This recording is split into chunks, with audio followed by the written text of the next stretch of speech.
Good morning student. Today's subject is EVS. In EVS your second chapter is plant adaptations. Okay. So we read about plant adaptation. There are two types of plants. First is aquatic plants that grows in water and second is terrestrial plant that grows in land. Okay. So we read about aquatic plants and terrestrial plants. We were reading about terrestrial plants. So in this video we will read the rest of chapter. Okay, so let's start. So students, we read about aquatic plants or we were reading about terrestrial plants in my previous video. So we will read the rest of half chapters in this video. So first is in terrestrial plants that grow terrestrial plants grows in on land. Okay, so we read about plants in desert, plants on mountain and hills, plants in plains. In this video we will read about plants in marshy areas. Okay, so marshy areas, what is marshy areas? Marshy areas जो दलदल वाले areas होते हैं, धसाऊ जगह होती है जहाँ की मिट्टी काफ़ी स्टिकी होती है. ओके, वो होते हैं मैशी एरियाज़ जहाँ पे मिट्टी होती है, जहाँ ऊपर पानी आया हुआ होता है और दलदल वाली जहाँ जगह होती है वहाँ पे जो प्लांट ग्रो करते हैं वो होते हैं meshy areas. Okay, meshy plants. Okay, so first is plants in meshy areas. Marshy areas are places that have wet clay and sticky soil with water covering their surface. Okay, marshy areas वो areas होते हैं, वो places होते हैं जहाँ पर जहाँ की जो सतह होती है वो काफ़ी वो स्थान होते हैं जहाँ काफ़ी गीला होता है, मिट्टी होती है और स्टिकी मिट्टी होती है और उसकी जो सरफेस है वो वाटर से कवर हुई होती है, वो होते हैं marshy areas. Okay, plants growing in such areas develop roots that emerge out from the surface of the marsh. Okay, जो प्लांट्स होते हैं वो ग्रो करते हैं इन एरियाज में और डेवलप करते हैं रूट्स को. इन एरियाज में जो प्लांट्स ग्रो करते हैं वो डेवलप करते हैं रूट्स को और जो रूट्स होते हैं वो इमर्ज आउट होते हैं उस मार्श की सरफेस से ऊपर आती है. ओके, इन एरियाज़ में जो प्लांट्स होते हैं वो डेवलप करते हैं रूट्स को और वो रूट्स होती है वो इमर्ज आउट होती है उस मार्श की सरफेस से, उस सतह से. Okay, these roots help the plant to breathe. और जो प्लांट्स और ये जो रूट्स होते हैं वो हेल्प करते हैं प्लांट्स को ब्रीथ करने में, ब्रीथ लेने में. Hence they are called breathing roots. और इस कारण इन्हें बोलते हैं, इसकी वजह से इन्हें बोलते हैं ब्रीथिंग रूट्स. जो हेल्प करते हैं ब्रीथ लेने में वो होते हैं breathing roots. Okay, most of the plants that grow in marshy areas are called mangroves. Some example are Avicennia and Rhizophora. Okay, जो इन एरियाज़ में जो प्लांट्स ग्रो होते हैं, मार्शी एरियाज़ में जो प्लांट्स ग्रो होते हैं उन्हें बोलते हैं मैंग्रोव्स. सम एग्जांपल है इसमें जैसे कि एविसेनिया ट्री हो गया एंड एविसेनिया प्लांट हो गया एंड रिजोफोरा प्लांट हो गया, Rhizophora plant. Okay, so on next page plants in forest. Okay, on next page plants in forest. Forests usually have warm climates and get a lot of rain throughout the year. जो forest होते हैं उसमें usually होता है warm climate होता है और वहाँ पे बहुत भारी बारिश होती है, वर्ष भर काफ़ी तेज़ बारिश होती है फॉरेस्ट में और वार्म क्लाइमेट होता है फॉरेस्ट का. The plants that grow in forest grow tall with broad and abundant leaves. और जो प्लांट्स ग्रो करते हैं फॉरेस्ट में वो ग्रो होते हैं काफ़ी टॉल और व्यापक और प्रचुर पत्तियों के साथ ग्रो होते हैं. Okay, broad and abundant leaves के साथ ग्रो होते हैं और काफ़ी टॉल होते हैं, लंबे होते हैं फॉरेस्ट के प्लांट्स.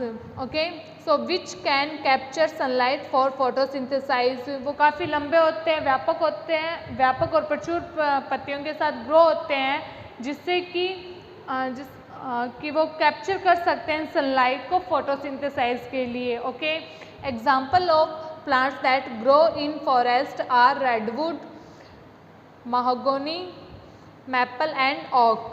जो प्लांट्स होते हैं फॉरेस्ट में ग्रो करने वाले वो होते हैं, फॉरेस्ट में ग्रो होते हैं वो प्लांट्स होते हैं redwood, mahogany and maple and ऑक प्लांट्स। ओके, ये काफ़ी टॉल होते हैं और इसमें जो लीव्स होते हैं वो काफ़ी व्यापक और प्रचुर होती है, जो कि हेल्प करती है सनलाइट ऑब्जर्व करने में। ओके, फोटोसिंथेसाइज प्रोसेस के लिए। फोटोसिंथेसाइज वो प्रोसेस होती है जो कि प्लांट्स को हेल्प करता है उसका फूड प्रिपेयर करने में। ओके, सो अब नेक्स्ट है plants in coastal areas. Coastal areas के plants. Plants that grow in coastal areas usually grow tall and straight. जो प्लांट्स होते हैं कोस्टल एरिया के वो ग्रो करते यूजली ग्रो होते हैं वो काफ़ी tall and straight. They are adapted to survive in condition to salty water and heavy rainfall. और ये काफ़ी सॉल्टी वाटर और हैवी रेनफॉल की कंडीशन में सर्वाइव करते हैं, एडेप्टेड होते हैं। Okay, an example is coconut tree. इसका एक एग्जाम्पल है वो है कोकोनट ट्री। ओके, जो कोकोनट ट्री होता है वो ग्रो होता है कोस्टल एरियाज में और ये बने रहते हैं और अनुकूलित होते हैं काफ़ी सॉल्टी वाटर और हैवी रेनफॉल की कंडीशन में भी। ओके, सो नेक्स्ट है insectivorous plants.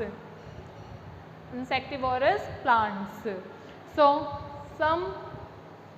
some plants live in habitat where the soil is poor in nutrients or in thick forest where enough sunlight is not available to carry out photosynthesis।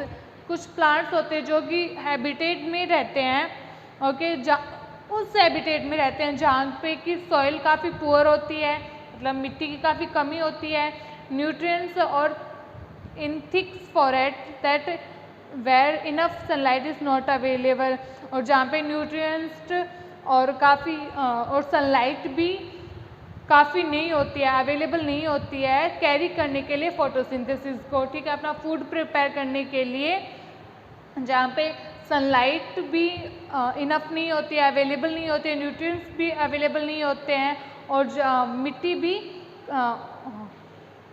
Available नहीं होती है, enough नहीं होते उनके लिए, वहाँ जो प्लांट्स ग्रो करते हैं, ठीक है, वो होते हैं insectivorous plants. These plants feed on small insects for nutrition. और ये जो प्लांट्स होते हैं वो खाते हैं फॉर सर्वाइव के लिए, फीड करते हैं स्मॉल इंसेक्ट को न्यूट्रिशन के लिए स्मॉल इंसेक्ट को फीड करते हैं, खाते हैं। ठीक है, क्योंकि इन प्लांट्स के निवास के लिए मिट्टी भी कम होती है, न्यूट्रिएंट्स भी कम होते हैं और सनलाइट भी अवेलेबल नहीं हो पाती है फोटोसिंथेसाइज प्रोसेस के लिए। तो ये जो प्लांट्स होते हैं वो सर्वाइव किससे करते हैं? अपना स्मॉल इंसेक्ट को खा के, न्यूट्रिशन के लिए स्मॉल इंसेक्ट खाते हैं। Okay, so they are called insectivorous plants. तो इसलिए इनको बोलते हैं insectivorous plants. Some example are pitcher plant and Venus fly trap. और जो इसके कुछ एग्जाम्पल है जैसे कि पिक्चर प्लांट होता है जो कि पिक्चर शेप में होता है। पिक्चर क्या होता है? मटका बोलते हैं, वो होता है पिक्चर। ओके, और सेकंड है Venus fly trap. Okay, so first है इसमें insectivorous plants. Insectivorous plants show unique feature that help them to catch their prey. जो इंसेक्टिवोरस प्लांट्स होते हैं वो कुछ शो करते हैं हमें कुछ यूनिक फीचर, जिससे कि उन यूनिक फीचर से उनको हेल्प होती है पकड़ने के लिए, प्रे को, अपने प्रे को पकड़ने में हेल्प होती है। ओके, और ये हमें कुछ यूनिक फीचर शो करते हैं। The insectivorous plants show unique feature that help them to catch their prey. Insectivorous plants होते वो शो करते हैं यूनिक फीचर जो कि उनकी हेल्प करते हैं कैच करने के लिए अपने प्रे को। Okay, so the Venus fly trap has 2 lobes with head like spikes on their edges. जो वेनस फ्लाई ट्रैप होते हैं उनके 2 lobes होते हैं। जो 2 lobes मीन्स ये जो पिक्चर आपको दिखाई दे रही है ये वेनस फ्लाईट्रैप प्लांट है। ओके, ये जो आपको यहाँ जो मैं ड्रॉ कर रही हूँ, ये जो लीव है इसकी, ठीक है, ये होती है लॉब्स। ये दो इनके दोनों साइड लॉब्स होते हैं, ये फ्लैट होती है एंड राउंडेड लॉब्स होते हैं, फ्लैटिंग एंड राउंडेड लॉब्स होती है। ओके, और इनके जो एजेस है इसमें ना हेयर होते हैं, हेयर होते हैं जैसे कि कोई स्पाइक को कील की तरह हेयर होते हैं इसके, ठीक है। So the Venus flytrap has 2 lobes. जो वेनस फ्लाईट्रैप्स होते हैं उसके 2 लॉब्स होते हैं, जिसमें कि उसके ऐसे हेयर्स होते हैं, कील की तरह हेयर्स होते हैं, नुकीले शार्प हेयर्स होते हैं, ठीक है। ऑन देयर एजेस, उसके किनारों पर नुकीले शार्प हेयर्स होते हैं। Okay, these lobes snap shut when an insect sit on it. और जो लॉब्स रहते हैं वो स्नैप शट हो जाते हैं जब भी उसमें कोई इंसेक्ट बैठता है तो वो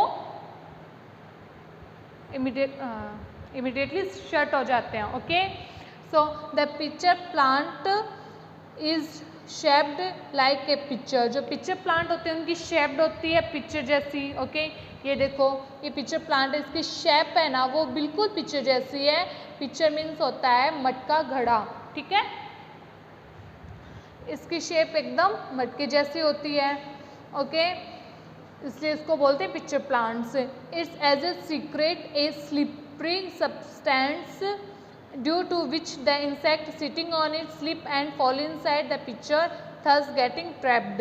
इसके जो एजेस होते हैं वो काफ़ी सीक्रेट स्लिपरी सब्सटेंस के साथ होते हैं, जिससे कि अगर कोई इंसेक्ट इसके ऊपर बैठता है तो वो स्लिप हो जाता है और उसके अंदर गिर जाता है, पिक्चर के अंदर गिर जाता है। और जैसे वो अंदर गिरता है तो वो पिक्चर उसे और तो उसमें वो फंस जाता है, जिससे कि वो अपना nutrition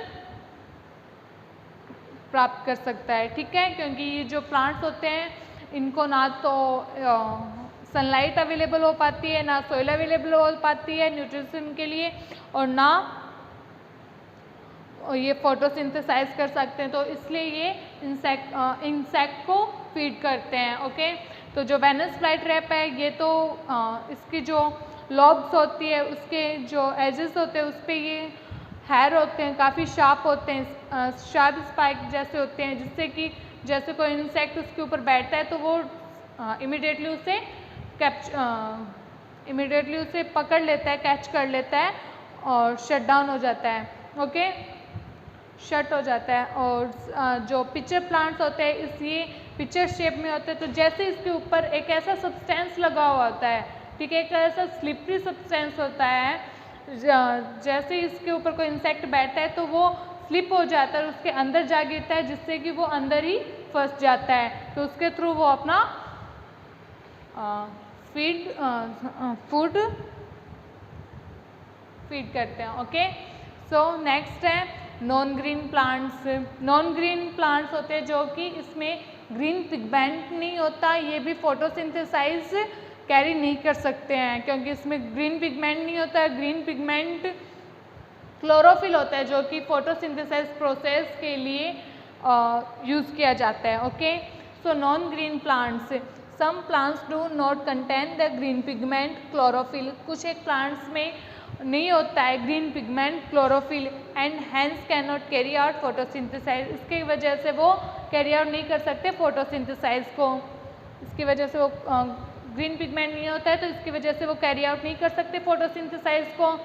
such plants are called non green plants. इन प्लांट्स को बोलते हैं non green plants.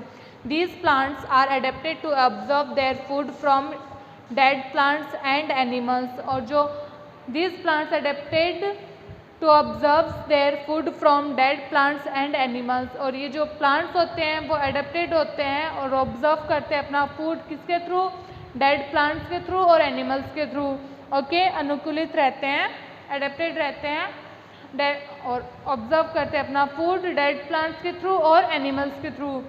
Example are coral root and Indian pipe. जैसे कि coral root and Indian pipe, ये जो प्लांट्स होते हैं इसमें ग्रीन पिगमेंट नहीं होता है, क्लोरोफिल नहीं होता है, तो ये फोटोसिंथेसाइज नहीं कर सकते, जिसकी वजह इसलिए इन्हें नॉन ग्रीन प्लांट्स बोलते हैं। और ये प्लांट्स एडेप्टेड रहते हैं, ऑब्जर्व करते हैं अपना फूड किसके थ्रू? डेड प्लांट्स के थ्रू एंड एनिमल्स के थ्रू, डेड प्लांट्स के थ्रू एंड एनिमल्स के through.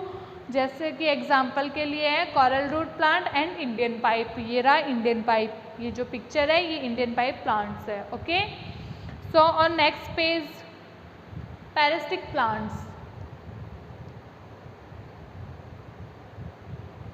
Parasitic plants, there are certain plants that depend on other plants partially and completely for their nutrition। Parasitic plants को बोलते हैं, parasitic means होता है परजीवी, जो कि दूसरे प्लांट्स पे डिपेंड रहते हैं। ओके, अपने न्यूट्रिशन प्राप्त करने के लिए और सर्वाइव करने के लिए दूसरे प्लांट्स पे डिपेंड रहते हैं, वो होते हैं parasitic plants. Okay, there are certain plants that depend on other plants partially or completely for their nutrition। जो प्लांट्स कुछ सर्टेन प्लांट्स होते हैं जो कि डिपेंड करते हैं अदर प्लांट्स पे पार्शियली और कम्प्लीटली अपने न्यूट्रिशन के लिए। They grow on other plants and observe nutrition from them. ये ग्रो करते हैं अदर प्लांट्स के ऊपर और ऑब्जर्व करते हैं न्यूट्रिशन उनसे। Okay, such plants are called parasitic plants. इन प्लांट्स को बोलते हैं parasitic plants. They often harm the plant on which they grow. और ये ऑफनली हार्म करते हैं प्लांट्स को जिस पर कि ये ग्रो करते हैं। Example are Cuscuta and mistletoe. Okay, ये जो प्लांट्स जिस पे ग्रो करते हैं ये उन्हीं को हार्म करते हैं। ओके, जैसे कि cuscuta plants and mistletoe plants. Okay, ये एग्जांपल है पैरासिटिक प्लांट्स के। So we have done this chapter. So students, in this video we read about plant adaptation. Okay, we completed this chapter in this video. So in next video we will do question answers and book work. Okay, so you will read this chapter at home. Okay, this is your homework. You will read only this chapter at home. Okay, so thank you. Have a nice day.